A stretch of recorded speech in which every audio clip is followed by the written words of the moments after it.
Appel sur l'actualité, crise énergétique au Bénin, cause, responsabilité et solutions. Un entretien avec M. Omar Harouna.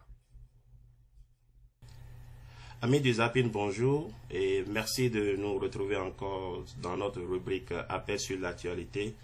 Une rubrique désormais hebdomadaire qui nous permettra, n'est-ce pas, de jeter un regard sur l'actualité courante dans notre pays, le Bénin.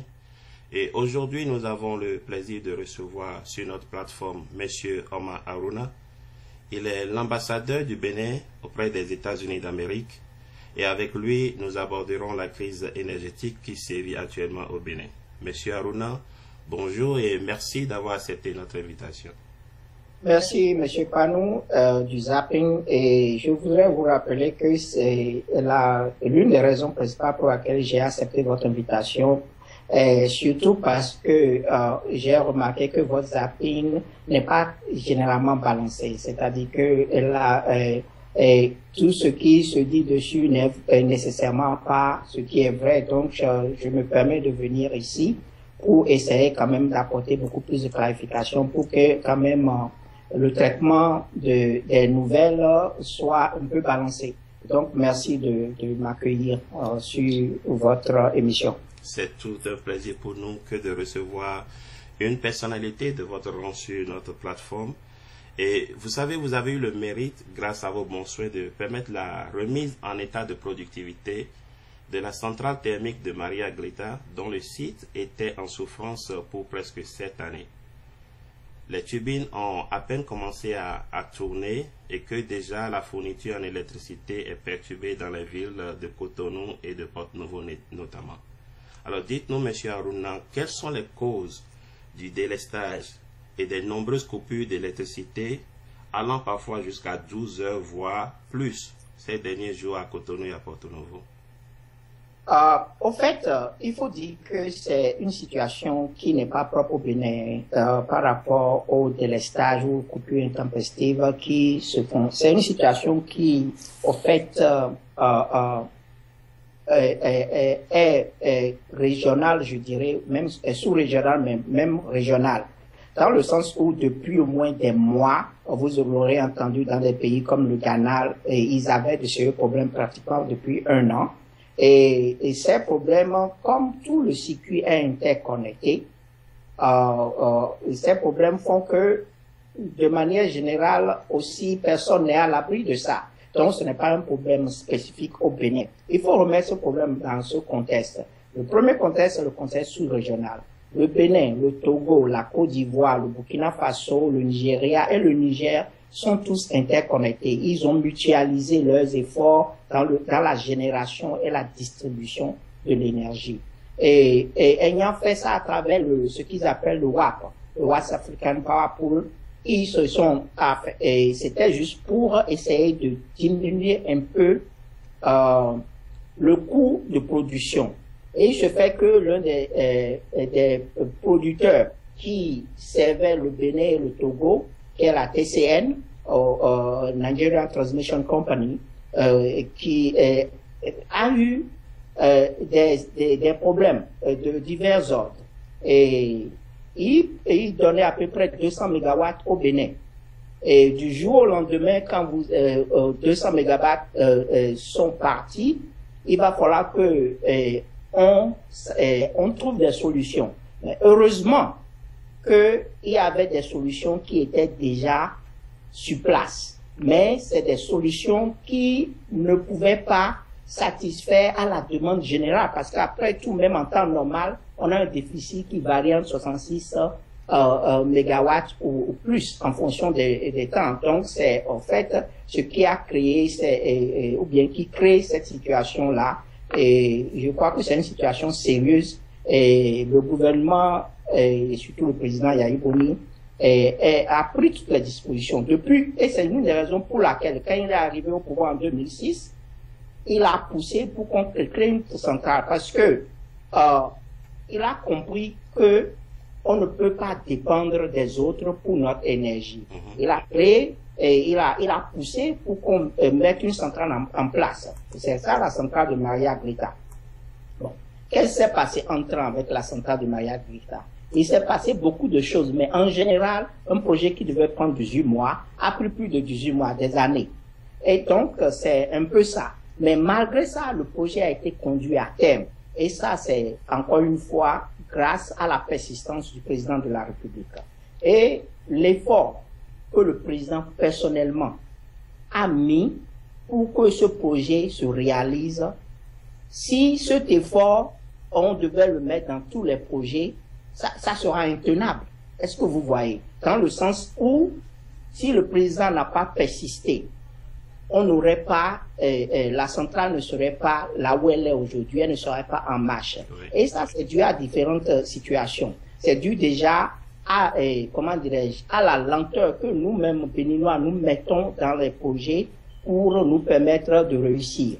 Est-ce que vous voyez? Et c'est aussi dû, d'une manière un peu quand même, au constructeur aussi, qui a pris le retard. Donc, il y a toute une série d'événements qui ont fait que le projet n'a pas avancé. Mais aujourd'hui, heureusement, on est là et le projet, la centrale travaille parfaitement. Elle travaille au jet A1 aussi bien qu'au gaz. Alors, M. Haruna, la centrale thermique de Maria Greta, elle tourne actuellement à quel régime de sa capacité? À quel pourcentage de sa capacité cette centrale tourne-t-elle aujourd'hui? Au fait, quand on vous parle de centrale de 80 MW, oui, ça veut dire qu'il y a des turbines, 8 turbines à 10 MW. Et c'est en fonction de la demande que la centrale tourne. La centrale, en ce moment, je crois que ces derniers jours, travaille 24 heures sur 24 et produit 50 MW.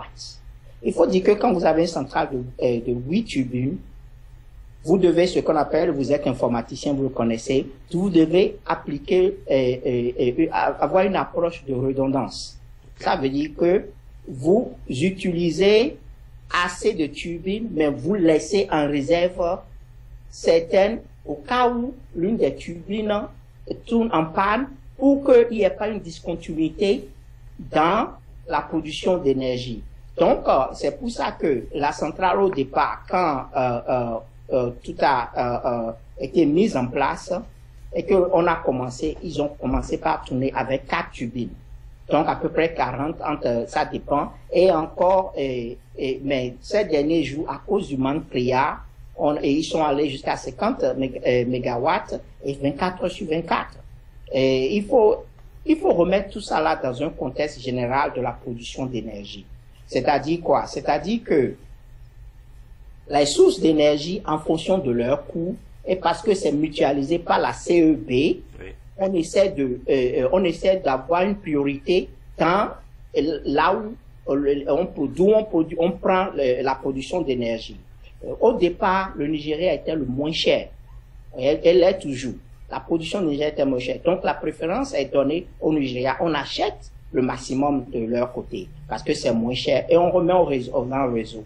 Après ça, il y a, comment dirais-je, la source que la CEB, les autres sources que la CEB donne, qui sont aussi relativement moins chères par rapport au Nigeria et par rapport aux autres. Et après, on a, comment dirais-je, la centrale, les groupes qu'on loue, qui sont aussi relativement moins chers. Et cela, après ça, on a Maria Greta qui vient en appoint. Pourquoi? Parce que en ce moment, Maria Greta travaille au jet A1 qui est assez cher. Mais quand Maria Greta tourne au gaz, c'est moins cher. Est-ce que vous voyez? Donc, c'est toute une planification qui est en fait. Je ne suis pas ingénieur en énergie, mais j'ai appris tout ça là sur le tas et donc, moi, ce qui m'intéresse, au fait, ou bien ce qui est important pour moi, que j'aimerais que vos internautes sachent, c'est quoi? C'est-à-dire que la centrale de Maria Greta travail, ce n'est pas un éléphant blanc. Il ne faut pas en faire une récupération politique parce que c'est un instrument qui nous permet, nous Béninois, d'avancer dans le sens où sans l'énergie, on ne peut rien. En principe, ce devrait être le devoir de tout Béninois de s'assurer que la centrale marche à son potentiel et de faire en sorte de la protéger et de l'améliorer. Mais j'ai remarqué de manière quand même désolante que c'est le contraire. Tout le monde, on dit, on ne veut pas que ça marche. Ou bien, quand ça ne marche pas, c'est comme si c'est une joie pour tous les autres. C'est ce que j'arrive pas à comprendre chez nous. C'est-à-dire que si ça ne marche pas, ça vous affecte. Ça m'affecte, ça vous affecte, ça affecte tout le monde. Mais par contre, vous êtes content que ça ne marche pas. C'est cette dualité-là qui me désole. Mais je peux vous assurer que cette centrale marchera. Et à ceux que j'ai parlé à Cotonou, que j'ai senti qu'il y avait de l'opposition, je leur dis que la centrale là marchera tant que moi je serai dans le business là. Monsieur Aruna, vous savez, le problème de délestage, le problème d'énergie, la crise énergétique, elle ne date pas d'il y a 5 ans, d'il y a 10 ans. C'est une situation qui date depuis plusieurs années. Et quelles sont les propositions concrètes? Parce que certains disent qu'en réalité, on peut résoudre ce problème. C'est un problème qui n'est pas lié seulement au Bénin, qui n'affecte pas uniquement le Bénin. Vous l'avez souligné, c'est un problème régional. Mais si nous prenons le cas de notre pays, le Bénin, quelles sont les propositions concrètes et réelles qu'il faut, ou bien les solutions, les apports de solutions qu'il faut pour vraiment espérer résorber le problème de la crise énergétique au Bénin? Ok, merci Monsieur Pan. Au fait, je vais revenir un peu en arrière sur par rapport à votre question. Vous avez dit que la crise énergétique ne date pas d'aujourd'hui. Et ça, c'est vrai. Mais il faut remarquer aussi quelque chose, parce qu'il y a deux parallèles. Il y a la crise énergétique, mais il y a aussi le développement du Bénin. Ça veut dire quoi? Ça veut dire que tous les jours au Bénin, il y a des entreprises qui se créent, il y a des investissements qui se font, et tout ça là a besoin d'énergie. Donc, la crise d'hier, même si elle a été résolue, n'est plus d'actualité, parce que le gap s'est agrandi entre la demande et ce qui est disponible. Ouais. Si hier on avait besoin, je dis ça comme ça sans étude, si hier on avait besoin de 10 et que on a pu faire en sorte qu'on est arrivé à 9 et que pendant qu'on est en train de travailler pour arriver à 9, la demande a augmenté, c'est-à-dire que le développement a augmenté. Et tout ça là fait qu'on a besoin maintenant de 20. Évidemment, le consommateur ne verra pas la différence dans l'effort qui est fourni. Est-ce que vous voyez? Donc, en ce sens-là, c'est ce que je dis. Maintenant, quelles sont les solutions? Oui. Et je sais que le gouvernement a des projets sur le long terme et sur le court terme. Sur le long terme, c'est déjà des acquis. Moi, je dis que ce sont des acquis. Et des acquis dans le sens où le MCC vient maintenant donner à peu près 400 millions de dollars essentiellement à investir dans l'énergie. Au-delà de ça, nous avons la construction de 120 mégawatts avec un financement de la BID qui a été déjà bouclé depuis longtemps.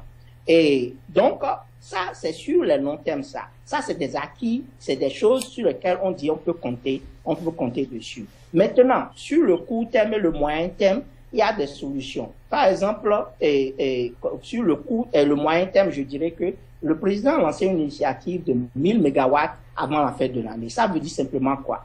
Qu'il y a des sociétés privées qui ont pris l'option de venir investir en BOT, c'est-à-dire Build, Operate and Turnover. Donc, sur leur propre fonds, des centrales à 100 mégawatts, à 200 mégawatts, ici et là, ou bien des centrales solaires qui leur permettent, à ceux qui vont revendre à l'État, qui va racheter et remettre dans le système. Donc, ça veut dire que ça, c'est des solutions à court terme dans le sens où les centrales solaires, une centrale solaire peut entre 3 et 6 mois se mettre en place, par exemple. Ce n'est pas beaucoup de quantité pour les centrales solaires parce que, évidemment, ça prend beaucoup d'espace, mais ça participe à la résolution du problème et de la crise. Bon, au-delà de ça aussi, il y a la location déjà des générateurs qui sont là. Parce que si on n'avait pas loué ces générateurs en temps, je crois que c'est depuis l'été dernier, au moins 1 an et demi, 2 ans, que les gens ont anticipé. Et ils ont dit, quand ils ont vu la crise venue, ils ont loué ces générateurs. Mais c'est des solutions temporaires. évidemment, pour que les solutions dont je parle de long terme viennent s'installer. Est-ce que vous voyez, entre-temps, il y a un gap entre les solutions, parce que tout ce que nous, on a besoin ce dont le Bénin a besoin, au fait, c'est d'avoir son autosuffisance au niveau de la production de l'énergie. Et ça ne peut que se faire par la construction de centrales énergétiques au Bénin. Il y en a au moins, je sais qu'il y en a plusieurs dont le financement a été bouclé et qui seront construites. Mais, ça, c'est de ce dont on a besoin. Mais maintenant, quelles sont nos réalités? La réalité, c'est qu'on a besoin d'électricité maintenant. Et c'est pour ça que le gouvernement a pris ces options-là de louer ces générateurs. Est-ce que vous voyez? Donc, les solutions sont là. Mais les solutions ne vont pas venir du jour au lendemain. Et nous tous ensemble, comme je disais dans l'une des clarifications que je donnais aux gens, oui, il faut que nous aussi, à la solution. Quand on dit le gouvernement c'est vous, c'est moi, c'est tous ceux qui paient les taxes. Donc ça veut dire quoi? Ça veut dire que si on n'a pas d'électricité, c'est aussi notre faute.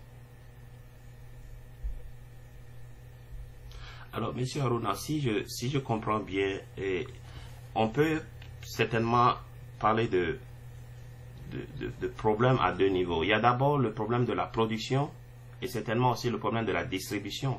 La production, oui, c'est ce que nous pouvons avoir en main. Il y a certainement aussi un problème de la distribution. Je ne sais pas si je le dis correctement, parce que je crois savoir que dans certaines régions du pays, certaines régions du pays ne sont pas touchées par cette crise. Le Nord, j'ai appris, n'a pas été touché. Non, il ne faut pas qu'on nous raconte des choses qui ne sont pas vraies, qui sont un peu... Quelle est votre expertise? Le réseau, je vais vous expliquer oui, de ce que moi j'ai appris par rapport au réseau de l'électricité. Il y a un réseau, comme je vous l'ai dit, qui est interconnecté dans plusieurs pays africains, y inclut le Bénin. Quand on produit, on met sur ce réseau-là. Généralement, c'est comme ça que ça se passe. Donc, ça veut dire que si vous êtes dans le nord, c'est la même production. Et là où la centrale est, n'a pas d'importance. Okay. L'important, c'est que ça puisse monter sur le réseau. Et dès que ça monte sur le réseau, ça va dans d'autres, là où c'est comme un réseau informatique. Je prends cette analogie-là parce que vous êtes informaticien. Je suis à Washington, vous êtes en Caroline du Nord, par exemple. Et pourtant, on est connecté. Donc, l'important, c'est pas d'où est-ce qu'on est, mais c'est comment est-ce qu'on met ça sur les réseaux. Donc, ça, c'est un problème. Maintenant, il y a ce qu'ils appellent la production hors réseau. La production hors réseau, ça veut dire qu'il y a peut-être une petite centrale quelque part qui sert un groupe ou bien une partie, une agglomération. Dans ces cas-là, il y a des productions hors réseau, les gens qui sont sur ce réseau-là, enfin, s'ils sont connectés à cette production hors réseau, évidemment, quand il y a un problème sur le réseau national, ils ne sont pas vraiment atteints. Mais eux aussi, ils ont leurs problèmes. Est-ce que vous voyez? Ouais.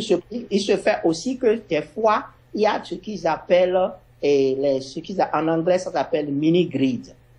Mini-grid, c'est-à-dire que c'est des réseaux qui ne sont pas des mini-réseaux qui ne sont pas connectés au réseau national.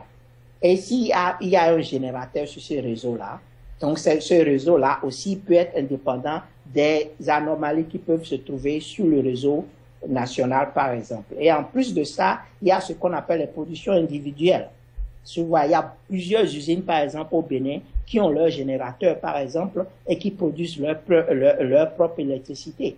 Est-ce que vous voyez? Donc, c'est toute une situation comme ça. Donc, il ne faut pas que les gens fassent l'amalgame pour dire qu'il y a une région qui a, il y a une région qui n'en a pas. Moi, je ne suis pas du tout d'accord par rapport à ça et que c'est même faux. Merci donc pour cette précision. Parmi les différentes propositions faites que nous lisons sur les réseaux sociaux et à travers les médias, beaucoup de Béninois préconisent la libéralisation du secteur de l'énergie au Bénin. Est-ce que, selon votre expertise, est-ce que c'est une solution fiable? Mais, la privatisation, par exemple, de la société. Le secteur de l'énergie est libéralisé au Bénin depuis longtemps. C'est-à-dire que maintenant, si vous êtes un investisseur privé, vous pouvez, le cas est bien clair. La CAI, par exemple, qui est à la centrale, là, c'est un investisseur privé. Maintenant, c'est au niveau de la distribution. En ce moment, qu'il n'y a pas une libéralisation en tant que telle. Mais sinon, si c'est au niveau de la production, il y a la libéralisation. C'est-à-dire que vous pouvez venir aujourd'hui en tant qu'investisseur, si vous avez les moyens, mettre en place une centrale électrique et on va vous racheter votre production. Ce qu'ils appellent dans le terme, le jargon, le PPA, Power Purchasing Agreement, où vous produisez et on vous achète ça sur la base de ça. Maintenant, il y a des réformes qui sont en cours. Par exemple, je vous ai parlé tout à l'heure des 400 millions de dollars du MCA. Dans ces 400 millions de dollars du MCA, il y a des réformes qui sont prévues pour la libération complète du secteur. Et si tout ça là se passe très bien, même la distribution sera libéralisée. On voit à côté du Nigeria, ça fait seulement 3 ou 4 ans qu'ils ont libéralisé les DISCO, ce qu'ils appellent les DISCO, Distribution Company. En temps, il y a 2 ou 3 ans avant ça, les GENCO étaient libéralisés, donc ce qu'ils appellent les Generation Company ont été libéralisés, où les gens construisaient des centrales électriques et déversaient sur le réseau national. Et c'est après ça qu'ils ont scindé les zones. Et il y a eu les DISCO et les Distribution Company qui ont été régionales. Donc, c'est une question d'étape. Mais par contre, au Bénin, je crois qu'on est là. On est actuellement là. Alors, Monsieur Arona, merci beaucoup et nous sommes pratiquement à la fin de cet entretien. Et vous savez, ce week-end, plusieurs pays du monde, au nom desquels le Bénin célèbre la fête des mères. Et je voudrais vous laisser l'occasion d'avoir une petite pensée pour toutes nos mamans au pays et votre coup de cœur à nos mamans, à nos sœurs qui sont au pays.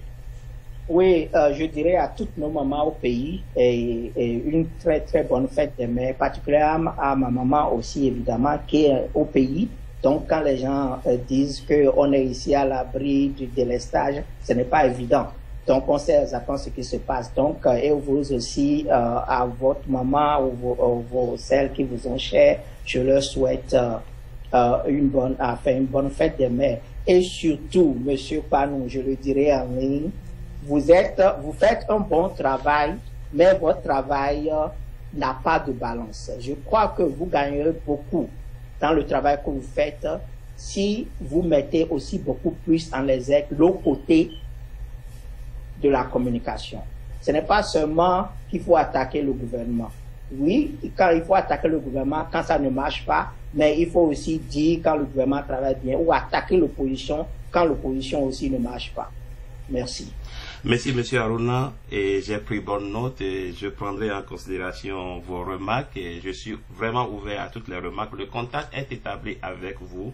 Je pense que nous aurons encore 2 occasions de vous avoir en ligne pour donner des précisions par rapport à l'actualité du pays et par rapport aussi très certainement à la vie de la communauté dont vous avez la charge ici aux États-Unis. Encore une fois, merci d'avoir accepté de participer à cet entretien et portez-vous bien. Merci beaucoup, M. Panou, et à très bientôt. Au plaisir.